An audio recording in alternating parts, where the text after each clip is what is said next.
குருவடி சரணம் திருவடி சரணம். ஆக்கமும் ஆன்மீகமும் ஒரு அற்புதமான தொழில் நேயர்களே. நான் உங்களுக்கு ஒரு அருமையான டிப்ஸ் சொல்கிறேன். அது எனக்கு ரொம்ப நான் வந்து ஒரு 7 பேருக்கு சொன்னேன். அந்த 7 பேரும் கடைப்பிடிக்கிறாங்க. சூப்பராக இருக்குன்னு சொல்கிறாங்க அந்த வழிமுறை. என்னென்னு கேட்டிங்கன்னா, நம்ம மென்சஸ் ஆகிற ஜெட்டிலாம் இருக்குது பாருங்கள், அதெல்லாம் வந்து அதோட வாஷிங் மிஷின் கூட போடாதீங்க.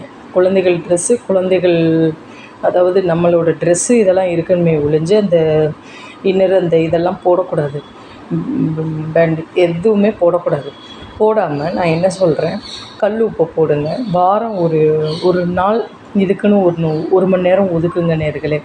அந்த எல்லா இதையும் போட்டு கொஞ்சோண்டு வெந்நீர் விட்டு உப்பு போட்டு 1 மணி நேரம் வச்சுருங்க. அதுக்கப்புறம் பேக்கிங் சோடா, ஆப்ப சோடா இருந்தாலும் சரி, எதுனாலும் சரி, பேக்கிங் சோடா போடுங்க. இல்லை வினிகர் கொஞ்சோண்டு விடுங்க.